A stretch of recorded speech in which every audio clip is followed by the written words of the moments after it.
Addition and subtraction of radicals. Okay, we have 5 examples.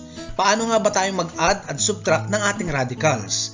Tingnan natin ang ating given. Meron tayong 5. As we can see from the given, ang ating given dito ay merong similar radicals. Same index at same radicand. Okay, number 1, 8 the square root of 5 plus 4 the square root of 5 minus 4 the square root of 5 plus 12 the square root of 5. Anong gagawin natin? Paano natin sagutin to? Ang gagawin mo lang, since magkakapareha silang merong square root of 5, bring down it. Kokopihin lang natin ang square root of 5, then i-add and subtract na natin yung ating coefficient. 8 plus 4 minus 4 plus 12. 8 plus 4 is 12 minus 4 the square root of 5. 8 plus 4 is 12 minus 4 plus 12.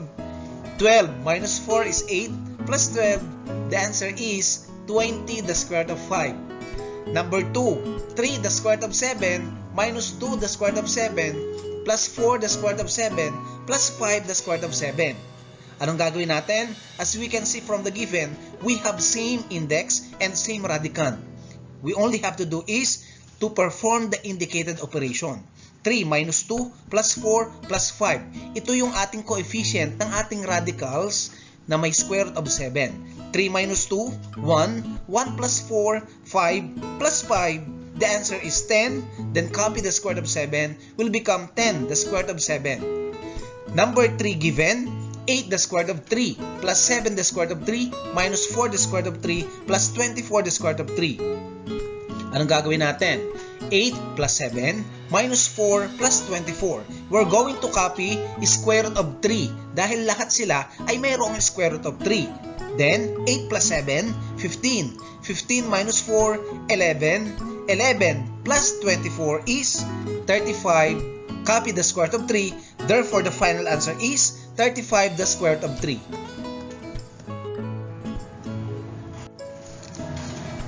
Okay, given number 4, 9 the square root of 3 plus 2 the square root of 27 minus 4 the square root of 48 plus 3 the square root of 12. Yan, ang makikita naman natin dito, meron tayong magkakaiba ng radicand. Merong 3, 27, 48 at saka 12. Anong gagawin natin? Okay, since 3 ang ating pinakamababa, we can say that 27, 48, and 12 are said to be composite radicand. Pag sinabing composite radicand, meron pang factors na may perfect square ang ating radicand. Anong gagawin natin? Kukuhanin natin ang mga factors ng 27, 48, and 12. Ayan, ito na.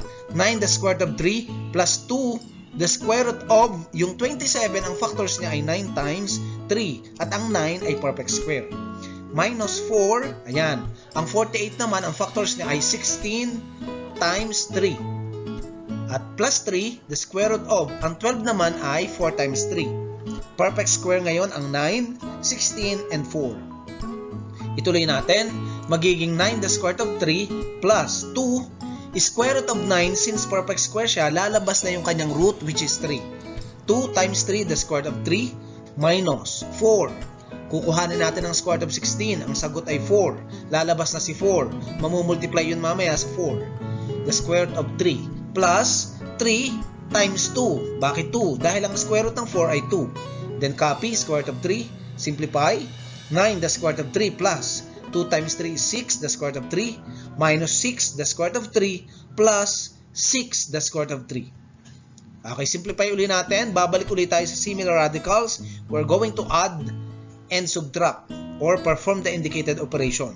9 plus 6 minus 16 plus 6, ito yung ating mga coefficient ng square root of 3. Then copy square root of 3, what will happen? 9 plus 6 is 15. 15 minus 16 is negative 1. Negative 1 plus 6 is 5. Copy square root of 3, therefore the final answer is 5 the square root of 3.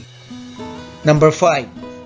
Sa number 5 naman, 3 the square root of 18 minus 2 the square root of 8 plus 4 the square root of 50 minus 6 the square root of 32. Okay, ang ating 18, 8, 50, 32 ay pwedeng tingnan muna natin kung siya ay composite. Ayan. Yan. Okay, may factors pala tayo. Ibig sabihin composite nga sila.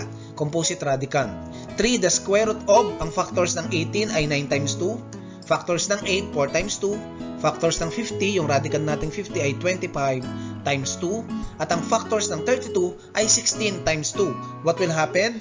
3, the square root of 9 times 2. Anong mangyayari? Square root of 9, 3. 3 times 3, the square root of 2, minus 2 times 2, kasi ang square root ng 4 ay 2.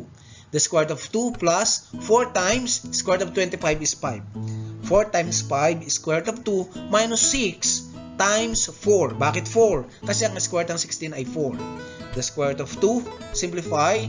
3 times 3 is 9, the square root of 2. 2 times 2 is 4, the square root of 2. Plus 4 times 5 is 20, the square root of 2. Minus 6 times 4 is 24, the square root of 2. Then, balik ulit tayo sa similar radicals. Okay, bring down natin, parehas lamang, copy square root of 2, then add and subtract the coefficient. Depende sa given nating operation. 9 minus 4 plus 20 minus 24. Ang sagot, 9 minus 4 is 5. 5 plus 20 is 25. 25 minus 24, the square root of 2. Ang sagot ay 1, the square root of 2, or square root of 2. Pwede hindi na natin ilagay ang 1 kasi understood na merong 1 na numerical coefficient.